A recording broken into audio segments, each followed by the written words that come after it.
There's nothing I love more than checking out hot new bike tech online, the latest innovations, you know, all of the good stuff. And the other day I came across one hell of a bike and I just had to order it online. And today's the day it's been delivered, so I want to get inside the garage and check it out because Ollie's been kind enough to build it up for me. So let's go.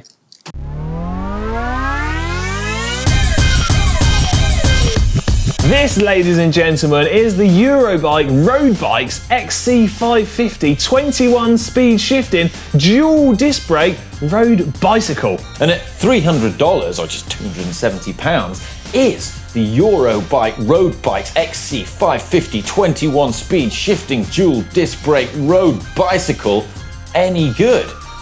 Let's find out. To put this cheap bike through its paces, Ollie has devised a number of tests to see how I and the bike fare up against Ollie and his Superbike. But first up, let's look at the bike itself. Right, a quick summary of the Eurobike. Tyres, they're quite plasticky, and I'm not going to lie, don't offer a fantastic amount of grip and are considerably slower rolling than what you might otherwise expect. The front axle is a bolt-through axle as opposed to a quick-release system, so you're going to have to use some tools to take that off the bike as well. The cables at the front here are externally routed and they are considerably longer than what you might need on a bike like this. And already this one has started to rub away at the paintwork and cause some little scratches. Moving to the middle, well, we've got a triple chain set here and that offers a fantastic range of gears. Although moving to the back, it's only got 7-speed cassette on this bike, meaning the top speed is maybe not going to be fantastic if that's something that you're after. Well, the welds on the frame are not looking fantastic, so I'm not sure what the longevity of this frame will be like. But a personal standout favourite is the integrated kickstand that we've got in here, meaning you can just park your bike up, no need to lean against anything.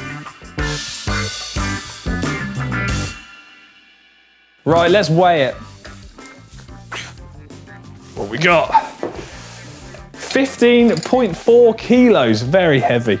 And for comparison, something such as the Canyon Endurace AL weighs in at 8.2 kilos, although it does cost £1,300. But if you wanted to spend a similar amount of money to what this bike costs, you could get something as the Decathlon Tri-Ban, which is a fairly well-spec'd bike, although somewhat less flashy compared to this, and it does weigh in at 11.2 kilos, so considerably lighter. I should also point out that our intention here isn't to say that cheap bikes are rubbish. Thankfully, there are many brilliant ones out there, but we just want to see what this one's like. So we're going to go for a ride, and I'm going to ride my Canyon. Alex is riding the Eurobike.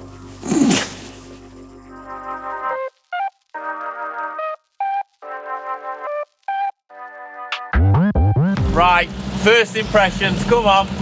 I tell you what, I've got to be honest, it does work okay, straight out of the box, and it does work, but the most striking thing that stands out to me is the shape of the handlebars. They're like nothing I've ever seen before. The shape is absurd, and the use of the drops, well, it's nearly non-existent. The gear shifting placed in the middle of the handlebars here, I'm going to describe it as suboptimal. It is slightly annoying that you haven't got dual control levers like nearly all modern bikes have these days, so that's a bit of a pain. The range of the gears, well, it's quite a good range. We've got a triple chain set on the front here, which does allow us to climb up some steep gradients, but already, even on the first part of our ride, I've noticed that the highest gear, or the top gear, isn't that high, so I'm going to run out of gears, especially when we start to pick up some pace. Irrespective of how this bike rides, we want to know what you guys make of it. Do you think it's nice or super nice? So what we're going to do, we're going to get it set up, ready to upload into the Bike Vault, so you can let us know your thoughts. I guess we better prep. I want to give it every possible chance, Alex. So yeah, you're on Biggie Smalls. Oh yeah. Aligned. And I present to you, ladies and gentlemen, the Eurobike. Right, we're going to do some challenges. Yeah. To put the Eurobike through its paces. Challenge 1, hill climb challenge. Oh yeah, nice. I'm hoping that I can finally end my losing streak here on GCN with, because I'll be doing it on this, my 6 kilogram Canyon Ultimate, about a third of the weight of your bike. So, that should be fun. Yeah. The climb we're going to do is about a mile long, and we're simply going to race up it side by side. First to top wins. Ordinarily, recently retired ex-pro Alex Payton would completely destroy me on a climb of this length, but with these two different bikes, I think we might see a different result. Right, let's do this. Oh.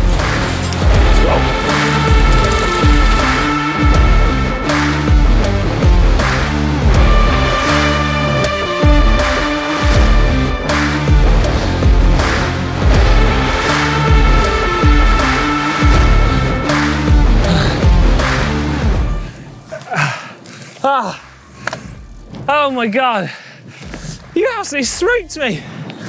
Genuinely, I can hardly speak. Genuinely, that was as hard as I could possibly ride on this bike. Two things that crucially stood out to me. Three things. Firstly, fair play, you absolutely motored up there, so respect for that. Secondly, the weight is highlighted so much on the slight little gradient changes. As soon as the gradient kicks up that little bit, you can really notice the additional weight of this bike. I mean, it's nearly 3 times the weight of Ollie's bike, so I'm going to take that one.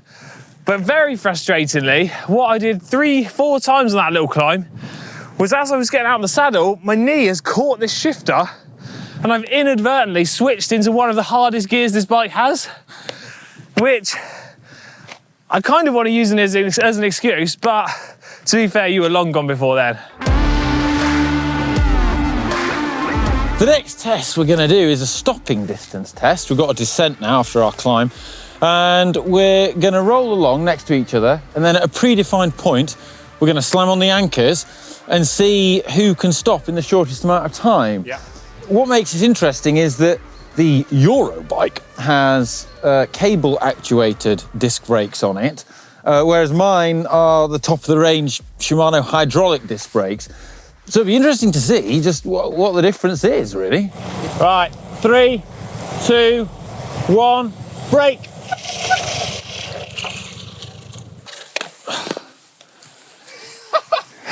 That's like, what, 3 bike lengths? Fair bit, but I mean, just physics on its own says that my stopping distance should be less than yours. I mean, yeah. The weight of that bike is going to hinder it in stopping in a short distance, and it does weigh a lot. Yeah. And you weigh more than me as well. Yeah. I tell you what, the big thing that stands out is the lack of control. These brakes are very much on or off, and your ability to find that sort of perfect braking spot is nearly non-existent on this bike. And that is the downside of cable-actuated discs versus a hydraulic disc. There's much less sort of feel and modulation. Yeah. Right. Yeah. Test 3. Crack on. Let's do it. The final test we're going to do is the Sprinting Max Power Max Speed test, which might not be a foregone conclusion because, I mean, I can barely crack 1,000 watts. Yeah. Whereas Alex actually contested the Sprints jersey in the Tour of Britain. Right, we're coming up to our sprint point, and then when we go past this sign on the left, we'll go. Although I don't know where I'm going to go. I don't know. Come on, you ready? Right. Yeah, let's go. 3, 2, 1, go.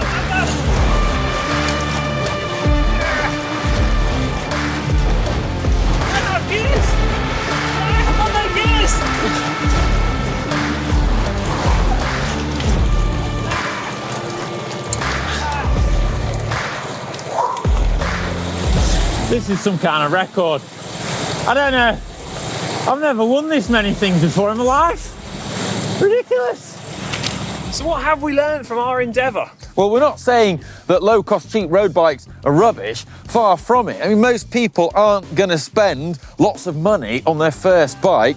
Therefore, it's crucial that good bikes exist at low price points. So, you know, it's people's entry into the sport. We don't want them to be put off by rubbish bikes. And thankfully, there are good bikes. Yeah, that's right. And my first road bike actually cost less than this Eurobike's bike.